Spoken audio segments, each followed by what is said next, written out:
ओम सरस्वती नमः। आप सबों का लावण्यम संस्कृतम में बहुत बहुत स्वागत है।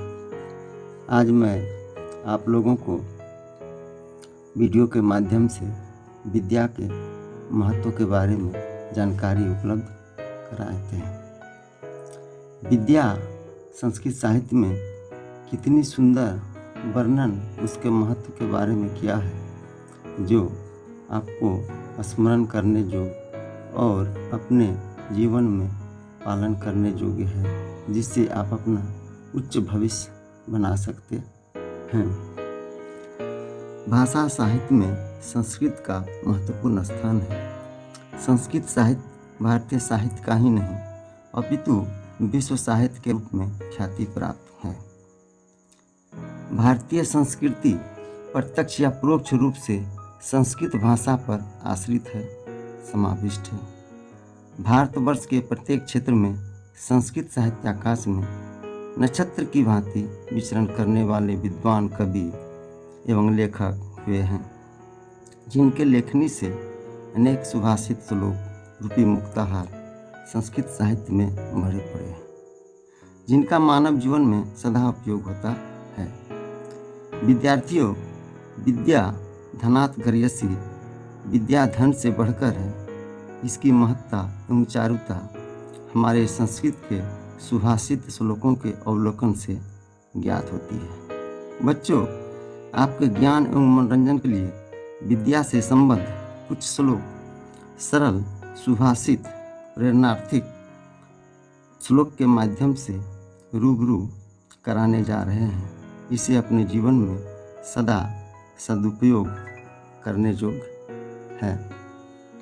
विद्या की महत्ता के लिए सुना जाए। सत्येन रक्षते धर्मो विद्या योगेन रक्षते, मिर्जया रक्षते रूपम कुलम वृत्तेन रक्षते। सत्य से धर्म की रक्षा होती है। विद्या की रक्षा योग अर्थात अभ्यास से होती है। उपटन अर्थात अन्य श्रृंगार प्रसाधन से रूप की रक्षा होती है, और आचरण अर्थात चरित्र से कुल की रक्षा होती है।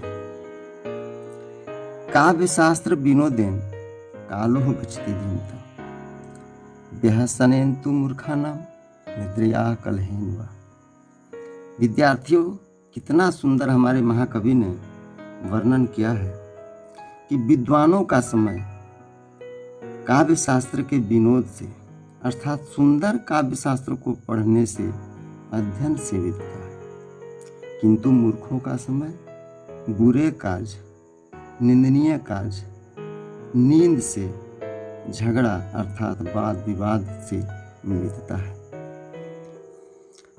विद्या मनुष्य में किस प्रकार छिपा हुआ धन है, इसकी वर्णन महाकवि ने कितना सुंदर मार्मिक चित्रण किया है। विद्या नाम नरस्वरूपधिकम परिच्छन्न गुप्तम धनम, विद्या भोगकरी जसः सुखकरी, विद्या गुरु नाम गुरु, विद्या बंधु जने विदेश गमने, विद्या प्रादेवता, विद्या राजसु पूज्यते नो हि धनम, विद्या विहीनः पशु। विद्या मनुष्य का छिपा हुआ रूप है। विद्या छिपा हुआ धन है। विद्या भोग करने योग्य है। विद्या जस देने वाली है, सुख देने वाली है। विद्या गुरुओं का गुरु है। विद्या विदेश गमन में अर्थात विदेश जाने पर भाई के समान काम करता है। विद्या सबसे बड़ी देवी है। विद्या राजाओं के द्वारा पूजी जाती है, पूजा जाता है। अतः विद्या से विहीन पुरुष पशु के समान होते हैं। विद्या किस प्रकार संग्रह करना चाहिए, आहार व्यवहार क्या करना चाहिए, इसके बारे में महाकवि ने चित्रण किया है। धन्य धान प्रयोगेषु विद्यायाः संग्रहेषु च, आहारे व्यवहारे च त्यक्त लज्जा सुखी भवेत्। आहार धन धान के प्रयोग में, विद्या के संग्रह करने में अर्थात विद्या को इकट्ठा करने में, जमा करने में, जुटाने में, और आहार व्यवहार में लज्जा नहीं करनी चाहिए। अतः लज्जा को त्याग करने पर ही सुखी होता है, सुख का अनुभव करते हैं, सुख मिलता है। मातेव रक्षति पितेव हिते नियुक्ते कौन्ते चाभिर्मैत पनीय खेदम लक्ष्मीं तनोति वितनोति च दिक्षु कीर्तिम किम किम न साध्यति कल्पलते विद्या। माता की तरह रक्षा करती है, पिता के हित में कल्याण में नियुक्त होती है अर्थात लगाती है। कांता पत्नी के समान कष्ट को दूर कर आनंदित करती है, लक्ष्मी को फैलाती है, वृद्धि करती है अर्थात दिशाओं में कीर्ति को फैलाती है। विद्या कल्पलता के समान है, अतः विद्या क्या क्या नहीं कर सकती है। विद्या एक एक तरह से कितना महत्व है, इनके बारे में कवि ने वर्णन किया है। वित्तं बंधु व्यः कर्म विद्या भवति पंचमी ये तानि मानि स्थानानि करियो ए पुत्र। वित्त, बंधु, व्यय, कर्म और विद्या ये कर्मशः एक एक करके जैसे ऊपर बढ़ते हैं विद्या का स्थान सबसे ऊंचा है। विद्या का स्थान निम्न होता ही नहीं है, क्योंकि विद्या अन्य धन से ऊंचा और बढ़कर मानी गई है। क्षणशः कनशः च विद्यामर्थं च चिन्तयेत् क्षण त्यागे कुतो विद्या कण त्यागे कुतो धनम। विद्यार्थियों, जितना भी आप लोग इधर उधर घूमते भ्रमण करते हैं उसमें से सदा स्मरण इस बात का ध्यान रखेंगे कि क्षण क्षण के सदुपयोग से विद्या का ढेर लगता है, विद्या का अंबार होती है, विद्या ग्रहण ज्यादा होती है। कण कण को त्याग करने से धन कम होता है, इसलिए कण कण को जुटाने से धन बढ़ता है और क्षण क्षण को जुटाने से, क्षण क्षण का सदुपयोग करने से विद्या बढ़ती है। विद्त्वं च निरिक्त्वं च नैव तुल्यं कदाचन स्वदसे पूज्यते राजा विद्वान सर्वत्र पूज्यते। देखिए महाकवि ने कितना सुंदर विद्वान की महत्ता को उजागर किया है। विद्वान और राजा में तुलना कभी भी करने योग्य नहीं है। राजा अपने देश में पूजे जाते हैं, किंतु विद्वान सर्वत्र पूज्यते, विद्वान सभी जगह पूजे जाते हैं, अर्थात विद्वान की पूजा सभी जगह होती है, वो प्रणाम हर जगह उनको मिलता है। विद्या भारी है या नहीं इसके बारे में भी कहा है। को अति भारा समर्थानाम किम दूरम व्यवसायिनाम को विदेशा सुविद्यानाम कहा प्रह प्रियवादिनाम। समर्थ व्यक्तियों के लिए, ताकतवरों के लिए भार क्या है, व्यवसायियों के लिए दूर क्या है। व्यवसायी को यदि 2 पैसा भी अधिक कम मेहनत मिलता है तो दूर चला जाता है सामान खरीदने के लिए, इसलिए उसके लिए दूर क्या है। को विदेशा सुविद्यानाम, और जिसके पास विद्या है उसके लिए विदेश क्या है।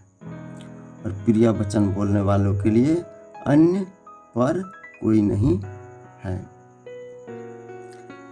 अयम निजः प्रोवेति गणना लघुचेत साम उदार चरिता नाम तु वसुधैव कुटुम्बकम।